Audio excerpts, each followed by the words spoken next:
Welcome to this episode of FirstHand, the New Zealand First podcast. I'm Tanya Unkovich, your host and a New Zealand First List MP. Join me and my guests as we explore the first-hand experiences and perspectives of New Zealand First and our journey to bring balance, experience and common sense to our politics. In this episode, I talk to Costello, Minister of Customs, Minister for Seniors and Associate Minister of Health, Immigration and Police. This is FirstHand, the New Zealand First podcast. Hi Casey, welcome. Thank you, Tanya. Now you're our first guest. What a Pretty privilege. cool. What a privilege. Tell us a little bit about you, your family life, your upbringing, who you are. I'd love to hear that, and also for our viewers to hear all about you. Yeah, well, I suppose it's, I'm not from a political background at all. Probably my first real job was a cop, and I was a police officer mostly in South Auckland. And I've lived and worked most of my life in South Auckland, so that's where I come from, it's where I live now in Pocono. And I have spent the last few years on the periphery of politics, I suppose. I have been lobbying. I was part of the Taxpayers Union, I was part of Hobson's Pledge, lobbying for better outcomes, more accountability, equality before the law, a range of initiatives, and latterly working with in the area of exploited migrants, so advocating for victims of exploitation and trying to drive some level of accountability and change with the way they were handling things. I'm Ngāti Hau, Ngāti Wai, Ngāpui from up north by my mum, and one of 6 children, so big family on both sides. Dad was sort of Anglo-Irish background, so yeah, massive family, mostly in Auckland as well. And yes, I sort of come to this really from a practical kind of working life background. I didn't come into politics at all from having worked in this environment or worked for any government agencies or anything. This is all very new to me. Yeah. In a way, it's come from a deeper purpose, hasn't it? Because you've worked in such a service helping profession, and this is levelling up, isn't it, in a way? Yeah, this is putting your money where your mouth is, really. It's a big step. Yeah. It's been great so far. Yeah, you've done incredible work. Yeah. It's amazing the opportunity that you get once you start in this, once you start in this sort of campaigning political environment, to really connect with people at a much broader level across a whole range of issues. If you've come into this with very narrow kind of interest base, as soon as you start campaigning, kind of everything comes at you, and you get to connect to what people are really living with and how they're coping in life and the stuff that really matters. And I think that's what New Zealand First has kind of brought to me, is that kind of that hard-working Kiwi battler sort of supporter base that wanted some kind of change with where we were going as a country. Tell us a little bit about the transition from campaigning to now being a minister. Yeah, that was blew me away. Really, so. As you know, you sort of go into this thinking, really wanted to get New Zealand First back into Parliament. That was the big driver. That was really what I committed to. I could see there was a real need to make sure New Zealand First was here again, and we saw how bad things had got when New Zealand First weren't here. So that kind of quickly transitioned into, oh my goodness, I'm actually going to be an MP. And before I'd even kind of processed that, we sort of went into coalition talks, and now I'm sitting at the cabinet table, which is just beyond privileged. Busy. Yeah, but well deserved. I think that's going to, the proof's going to be in its pudding. I think that you have to earn this role and this responsibility every day. It is a massive position of service that you have to, you have to be accountable every day for making sure something happens, that we're making progress, and that's what I really want to make sure that this isn't the time to sort of sit back and go, well, I made it. This is the start of a massive, massive journey and a huge piece of work. And that service ethic, I think, is what's going to serve us well as a party. And from the short time that I've known you, from the time we started campaigning together and now working together, I've seen that you're really results driven, focusing on an outcome. It's none of this, let's just throw spaghetti at the wall stuff. You're really looking at the outcome. Tell us a little bit. I think that's the part. I suppose when I left the police, you kind of go into the working life sort of thinking, well, you're not actually qualified to do anything. I've been a cop all my life. What do I know? But I think one of the things you come from when you're in that environment, that every day you've got to achieve something, you've got to deliver something, that like somebody's life is impacted. And I went into the private sector with that environment, that idea that, this is part of a team and the success of the team is everybody doing their bit, and that's right up to the top of the person running the business to the person at the entry level position. You've got to be, it doesn't work otherwise. It doesn't work. And I've always operated on the ethos that you never ask anybody to do something you're not prepared to do yourself. And that's really what I come into this at. If I want New Zealanders to be productive and I want us to be producing again and be a leader, then I have to produce. I have to make things happen, and that's kind of what I'm sort of hoping to achieve. A lot of leaders from big organisations, I've heard that that's one of the things that they hold very strongly, is that they make sure they know how to do every single job within the organisation, and I think that's such an amazing thing to have as one of your levels of... And I just, I suppose I had that, when you've had to, run a business and you've kind of got this... there's people that, they can't feed their families unless I do my job well. They can't pay their mortgages. If I've done my job, then they keep their jobs. And I kind of think that's the same thing when you're in politics. You've got to do your job really, really well to make sure everybody else can live their lives to the best of their potential. So. And that takes discipline.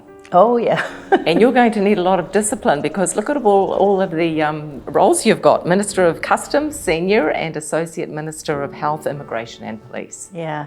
And I think the good thing is when you align it to what New Zealand First is wanting to achieve, there's a lot of synergies around what our objectives are as a party, what we saw as the future for New Zealand, where we need to be heading, what we need to be addressing.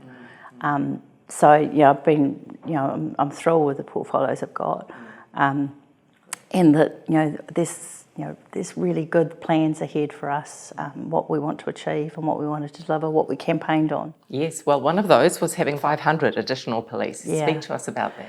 Yeah, so that's of course policing is close to my heart, and I think there's been a real devolving of the value of police, because we were being inundated by a level of crime we hadn't seen, and I think it's a lack of resource. I mean, I know myself in areas that I policed, we're putting out the same number of frontline cars that we did when I left the police over 20 years ago.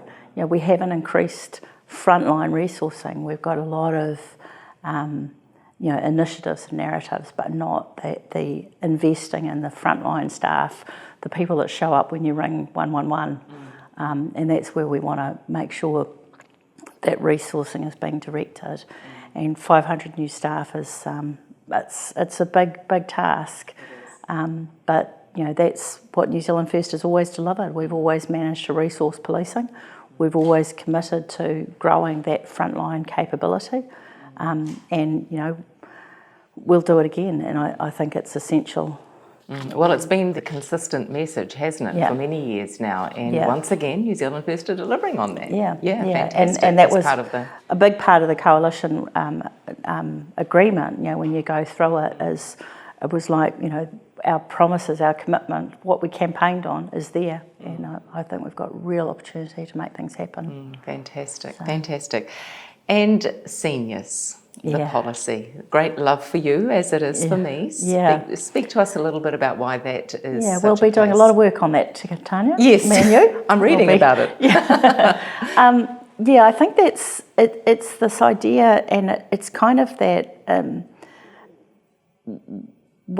think we miss the point a lot with the environment of the world that we rely on seniors so much.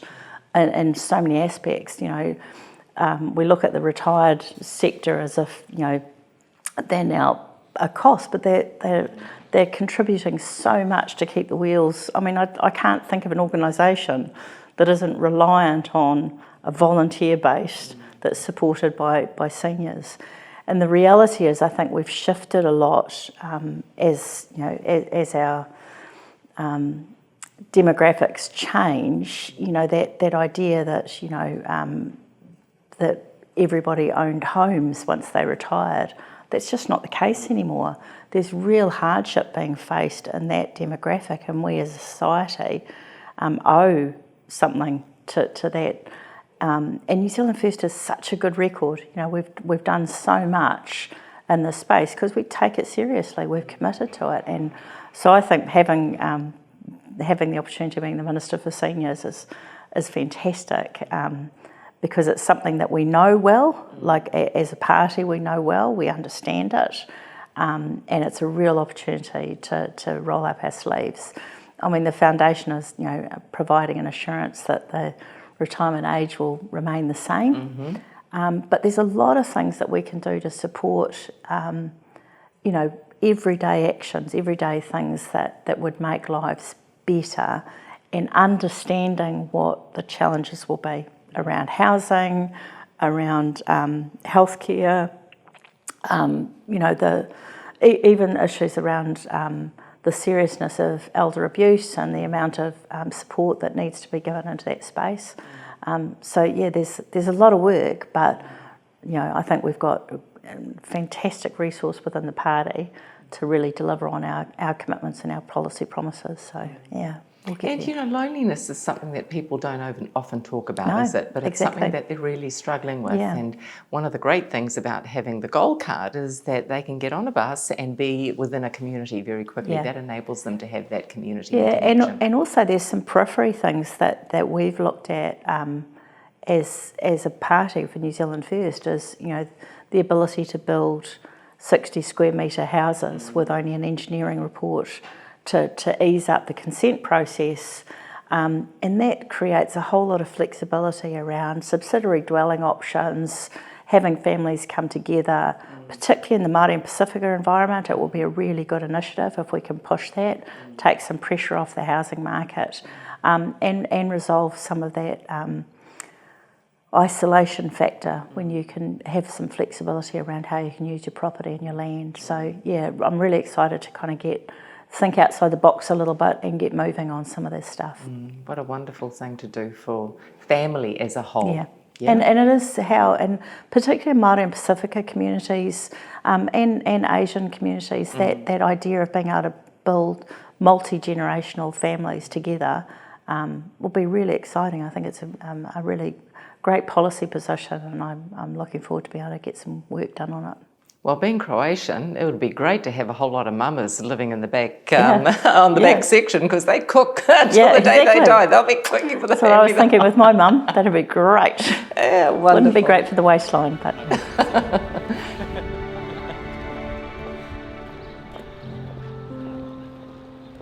So, the smoke-free legislation that's happening at the moment, there's a bit of stuff going on about that. Do you want to speak to us about that? Yeah, I think it's a policy position that we had, and it aligns to what New Zealand First stands for, is we want practical solutions, and we went into it with a view that we need practical solutions.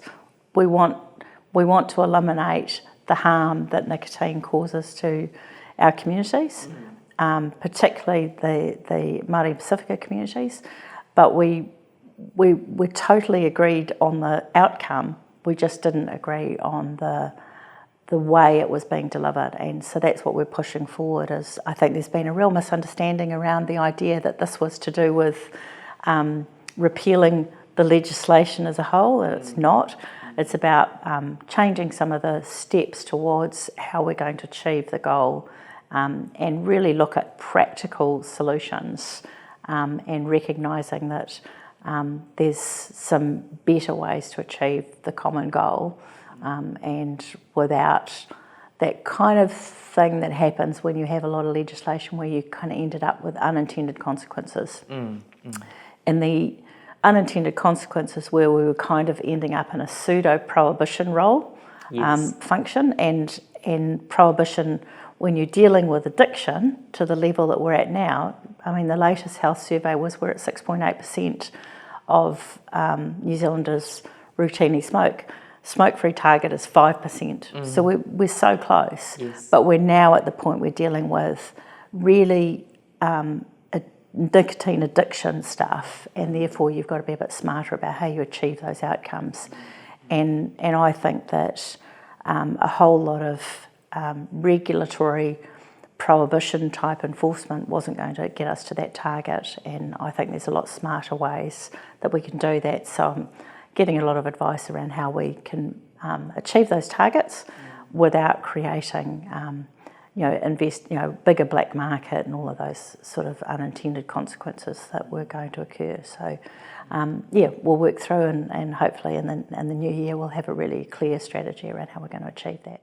Well, knowing how outcome-driven you are and results-driven you are, once you have your eye on that 5% target or lower, knowing you will just focus on that and find the way. And I think that's the part that we if there's certain groups, and Māori Pacifica are those groups where it's been harder to shift, although there's been great progress and incredible progress. I think we've got to be a bit smarter about what we're trying to achieve and how we're delivering it and how we engage with those communities.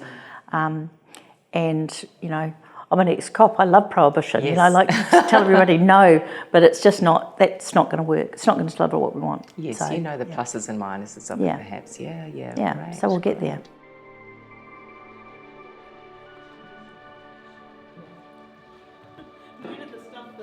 So Casey, now you've walked the grounds of Parliament a lot already in a different role, and now you have come back as an MP. What's that transition like? Well, I think it's hugely advantaged me because I don't get lost in the buildings. Yes. It humoured me because I was thinking, I'm not qualified for this, but when you see the challenges that everybody has just finding their way around the building, I thought, well, I'm a little bit ahead. So I worked here running security, so when I came back, it wasn't sort of that sort of thing. Well, I didn't think it was because I arrived and actually one of the guards that used to work for me sort of gave me a big hug when I walked through the door, so there were still a few familiar faces around. And when I came in, I thought, oh yeah, this feels familiar, until you walk into the debating chamber and then you go, What was really, that like? What did that I got like really emotional. Oh, did you? Yeah, really. I don't, it was sort of everything, as we went through that process, you get inducted and everything's sort of a bit rushed. But the first time you actually walked into the House, when we were sworn in, and it was, that was special. That was really, that kind of brought it home to me that this is real. And I think there's a tremendous... I just the reverence of the place, how you feel like you should be so respectful of the environment because it's the centre of our government. This is amazing, and I felt that was pretty special. That kind of and the formality of it. And I think that was, and then it kind of changed a wee bit when first question time and everything was. It was all go. It's like battleships, wasn't it? Yeah, it was fun battleships. But it was amazing because I think that was the benefit we have of the level of experience and expertise we have with Winston and with Shane. It was, to sit next to the Deputy Prime Minister and have Shane there sort of championing our fight. It's really great. What's it like sitting next to Shane Jones? I was just going to say, it's just a little bit concerned because we sit right next to the Speaker. So every time he speaks, I feel like I should be going, oh, mate. You're in the camera every time. Yeah, exactly. So, but that knowledge, you can see the difference when you've got that understanding of the systems and the process. And this is the debating environment. It's a debating chamber.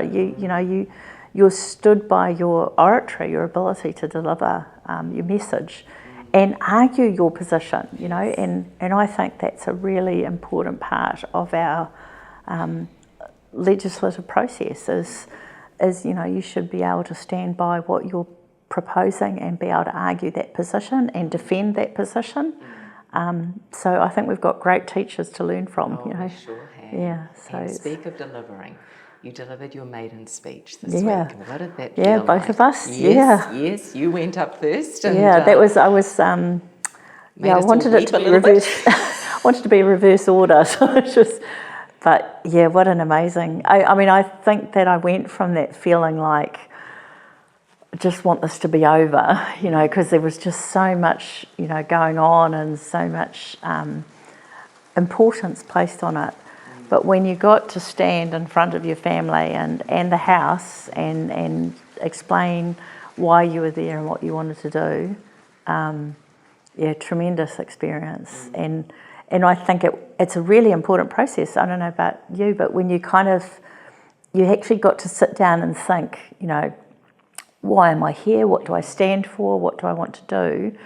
It really was quite, galvanising. You kind of sit there and focus your energy on, this is really why I'm here. And you see, when people talk about when they give their valedictory speech, they come back and look at their maiden speech as to how they aligned.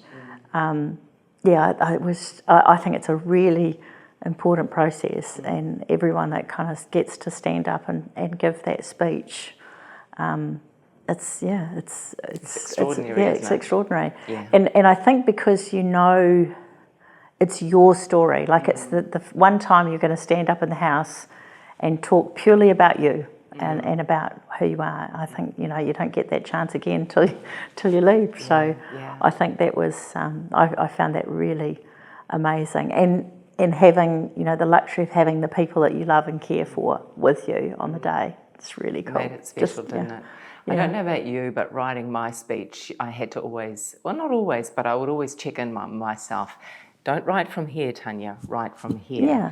And I felt that was an important part of the process, who am I and why am I here? Yeah, because it's your, it's not campaigning. No. It's a totally different process. Yes. And I think that was, it's not in my nature to kind of lay yourself bare and go, here I am.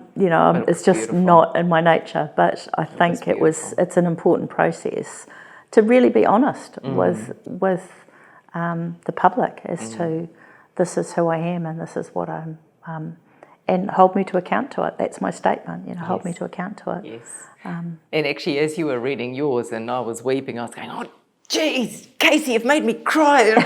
I don't want to be in the stick before I do mine.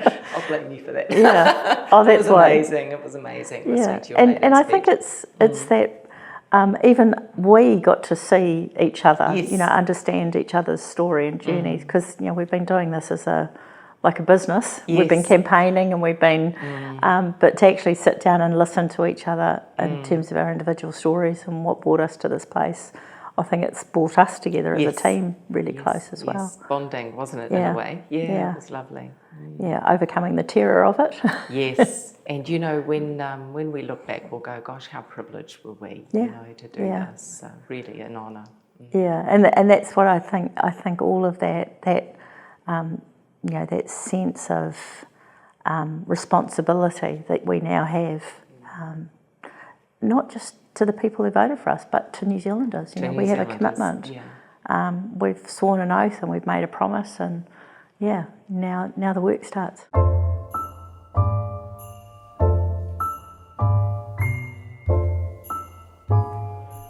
So on a lighter note, Christmas, how's that going to look for you? Well, depending on how this week's goes. Yes.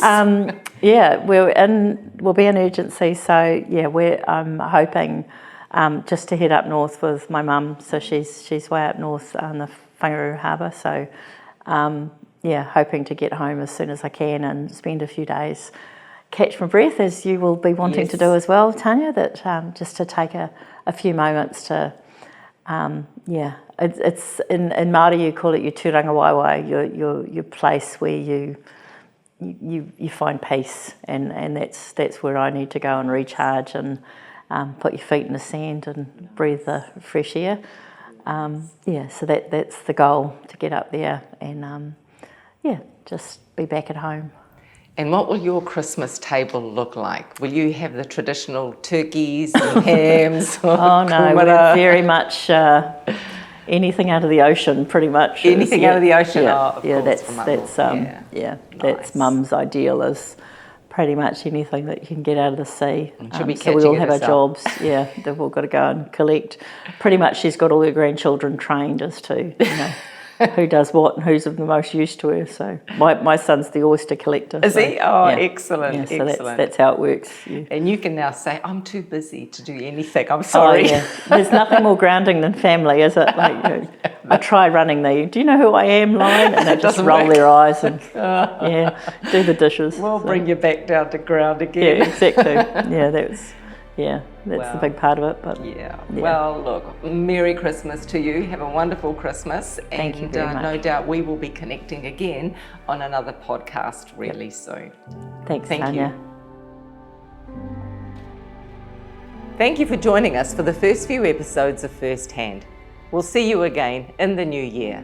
If you have any questions that you'd like me to ask, leave them in the comments section and we'll discuss them in the future. Stay tuned for more engaging conversations and stories that matter. Subscribe, share, and be a part of the dialogue shaping the future of our nation. This is FirstHand. Until next time, take care.